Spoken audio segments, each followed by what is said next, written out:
বাবা পেদর বেটা চশমাটা তো হেভি আছে। বাবা এই শালা কানা হলো নাকি রে? সকালবেলা দেখছি চশমা পরে চলে এসেছে। লে তোদের সব কাজ হয়েছে, নাহলে দেরি হয়ে যাচ্ছে আর বামুন পাওয়া যাবে না। হ্যাঁ হয়ে গেছে, আর একটু খালি দেরি আছে। এই প্রসাদের থালাগুলো সাজিয়ে নিলেই হয়ে যাবে। ওরা কখন আর প্রসাদের থালা সাজাবি আর কখন আর বামুন ডাকবি? বামুনকে শুধু ডাকলে হবে না, আর বামুনের লেজটা দমে মোটা, ওর কাছা ধরে তুলে নিয়ে আসতে হবে। তাহলে যা তাড়াতাড়ি তুলে নিয়ে আয়, এই পাড়ার মধ্যে সব থেকে আগে যেন আমাদের পূজা হয়। না না, কারুকে যেতে হবে না, ভেন্দা তো এখনো আসে নাই। ওকে ফোন করে বলে দিচ্ছি, ও ঠিক নিয়ে চলে আসবে। ও জানে যে আজকের দিনে বামুনকে তুলে নিয়ে আসতে হবে। মানে ও সব জানে। আজকের দিনে ও বামুনকে যেখানে পাবে সেখান থেকেই তুলে নিয়ে আসবে। যদি পায়খানা ঘরেও থাকে না, পায়খানা ঘর থেকেই তুলে নিয়ে চলে আসবে। হ্যালো ভেন্দা, তাড়াতাড়ি চলে আয়, আর আসার সময় যেখান থেকে পারবি বামুনকে তুলে নিয়ে আসবি। হ্যাঁ, আর কি বলছো? বামুন যদি ঘুম থেকে না উঠে জল ঢেলে তুলে দিবি, দিয়ে নিয়ে আসবি। হ্যাঁ, আরেকটা কথা শুন, আসার সময় 2 বোতল বাংলা নিয়ে আসবি, পূজার পরে খাবো। এই কথাটা তুই একদম ঠিক বলেছিস। হ্যাঁ দেখ বাবা, যাচ্ছু বটে পূজার ওইখানে, ভালো করে থাকবি, পূজা দেখবি, প্রসাদ খাবি। হ্যাঁ আগো মা, তুমি শুধু শুধু চিন্তা করছো, আমি সব ঠিক করে নেব। শুন, কারোর সাথে মারপিট করিস না। তুমি যা বলো না, আমি কি কারোর সাথে শুধু শুধু মারপিট করতে যাই? হ্যাঁ বেটা, তুই তো আমার ভালো ছেলে, আমি জানি, তাও বলে দিচ্ছি। ঠিক আছে মা, আমি তাহলে এবারে আসছি, নাহলে দেরি হয়ে যাবে। হ্যাঁ হ্যাঁ আয়। আর গজু বেটা, মাথায় ওই নবরত্ন তেলটা মেখেছো? সব মেখেছি, আমি আসছি।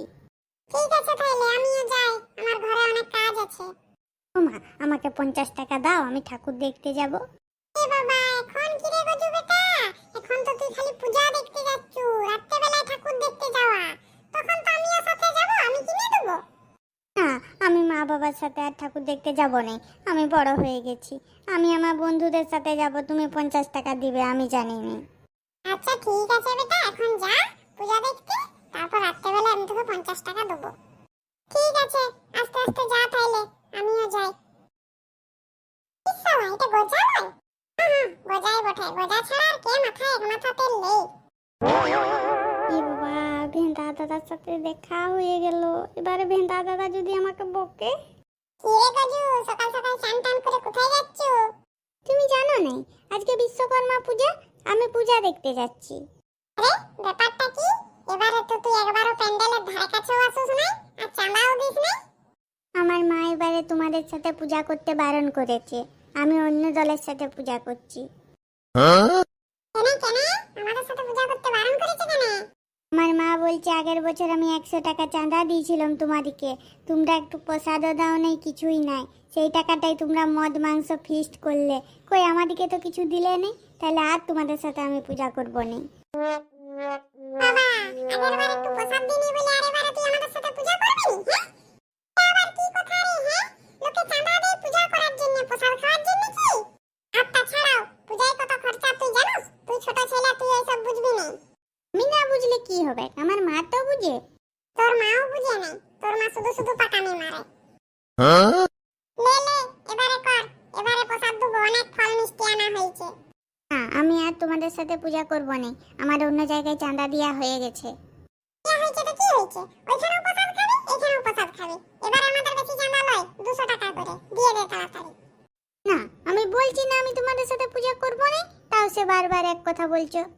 পূজাটা করবি না সে তো ঠিক আছে, কিন্তু তুই তো আর আমাদের সাথে আড্ডাও দিতে আসিস না। না, আমার মা বারণ করেছে তোমাদের সাথে মিশতে। আমার মা বলেছে তোমরা মদ খাও, তোমরা মাতাল। আমরা মাতাল নয়, দাঁড়া আসবি, যখন বলবি না যে ভেন্ডার দাদা তোমাদের একবার আকসিটা দাও না, আমার মা আম পারবে, দাঁড়া দুবো ভালো করে আকসিটা। তারপর আবার যখন বলবি না ভেন্ডার দাদা আজকে আমার মা ঘরে থাকবে না, আমি তোমার কাছে শুবো, দাঁড়া তোকে শুতে দেবো, রাস্তায় শুবি। বুড়ো বুড়ো লোকগুলোর সঙ্গে পূজা করবি যা, আর কাজে থা দাদুগুলোর সঙ্গে দেখবি কেমন ফুর্তিতে হয়। আমরা মেদিনীপুরের ডিজে এনেছি, ডিজে এরকম ডিচকে ডিচকে করে নাচবে।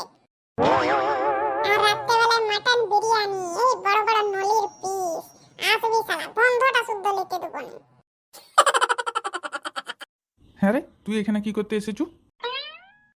তুমি এখানে যা করতে এসেছো, আমি এখানে তাই করতে এসেছি। আমি বামুন ধরতে এসেছি। আর আমি তোমাকে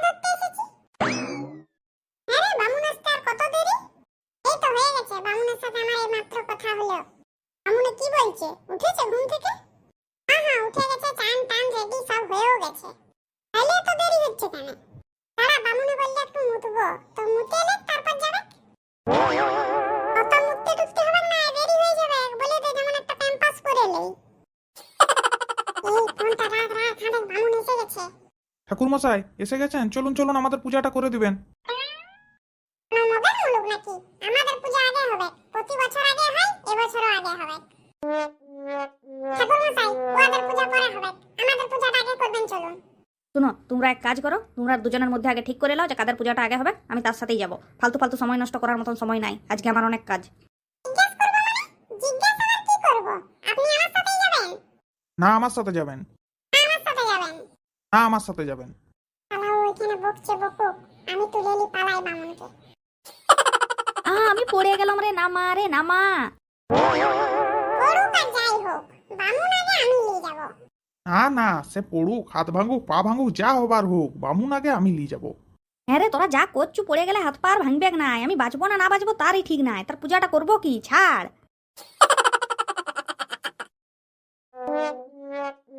বামুন এনেছি, জায়গা খালি কর, জায়গা খালি কর। হ্যাঁ রে, তুই একাই পারলি বামুন আনতে? কি কথা ছিরি, দেখছি যখন একাই নিয়ে এলাম আর জিজ্ঞাসা করছি যে একা পারলাম না না পারলাম। আর হ্যাঁ রে, তোকে যে 2 বোতল বাংলা আনতে বলেছিলাম, এনেছো? সব এনেছি সব, কিচ্ছু বাদ দি নাই। বোতলগুলো কই দেখতে পাচ্ছি না যে। এই এত ভারী বামুন, ইয়াকে তুলেছি, ওগুলা কাচের বোতল, সাবধানে না নিলে ভেঙে যাবে, তো কি করে তুই দেখতে পাবি বল? সেরকম জায়গায় রেখেছি না। তা কোথায় রেখেছো বল, আমি নিয়ে আসছি। আমি দেখলাম যা টানাটানি হচ্ছে, হাত থেকে পড়ে গেলেই ভেঙে যাবে, তাই সব থেকে সেফটি জায়গা এখন পেলাম বামুনের জাঙ্গিয়ার ভিতরে, ওইখানেই রেখে দিয়েছি।